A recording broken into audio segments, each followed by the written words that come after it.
Assalamualaikum warahmatullahi wabarakatuh. Shalom, Om Swastiastu, Namo Buddhaya, Salam Kebajikan.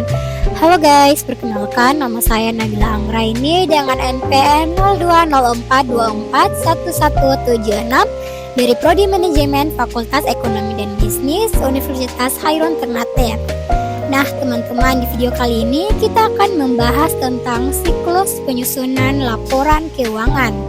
Sebuah proses penting bagi setiap bisnis, besar atau kecil. Bayangkan siklus sebagai sebuah roda yang terus berputar.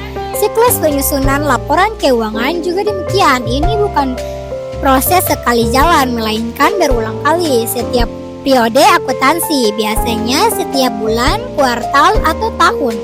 Setiap putaran roda mewakili satu siklus lengkap dari awal hingga akhir. Tujuan utamanya adalah menghasilkan laporan keuangan yang akurat, andal, dan informatif. Laporan ini akan digunakan oleh berbagai pihak, mulai dari manajemen internal perusahaan hingga investor eksternal.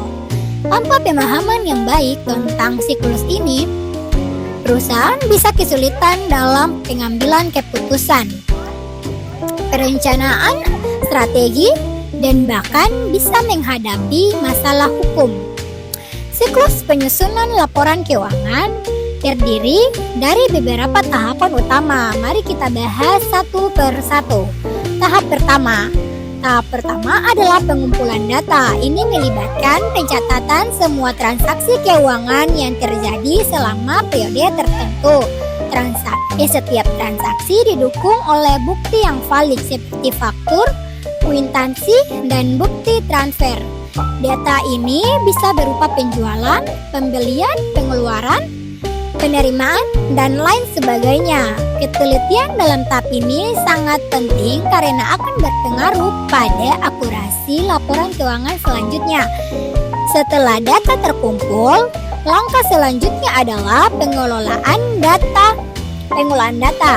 Data mentah dari transaksi dicatat ke dalam jurnal, lalu dirangkum ke dalam buku besar. Buku besar ini berisi seluruh akun yang relevan dengan aktivitas keuangan perusahaan. Di sini kita akan melakukan penjumlahan dan pengurangan untuk mendapatkan saldo akhir setiap akun.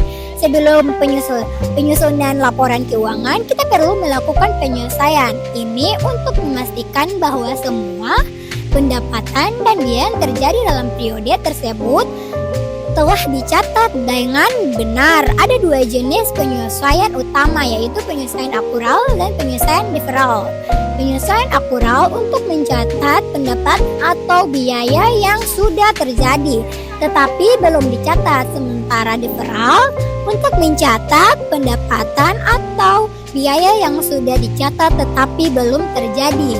Setelah semua penyesuaian dilakukan, kita siap menyusun laporan keuangan. Laporan keuangan utama terdiri dari neraca, laporan laba rugi, laporan arus kas, dan laporan perubahan ekuitas.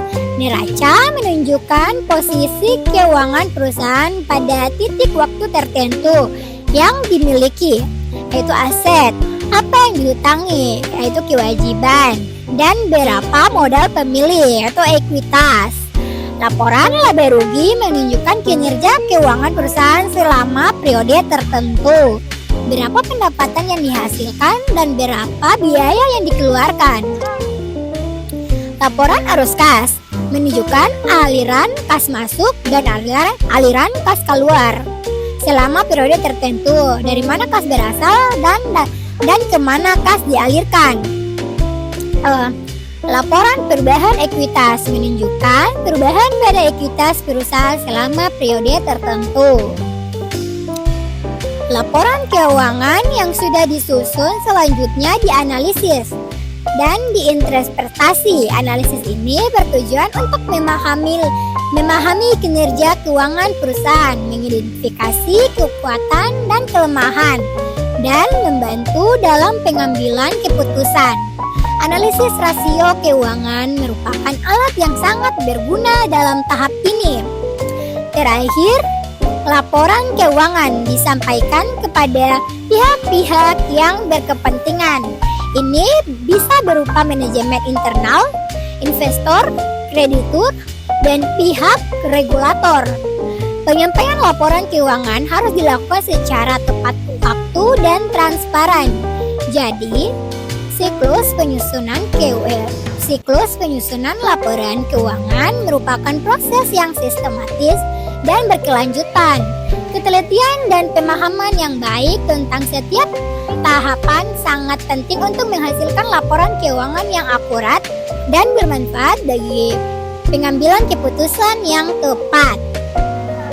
Sekian, terima kasih. Semoga video ini bermanfaat bagi kalian. Jangan lupa like, komen, dan subscribe. Sampai jumpa di video berikutnya.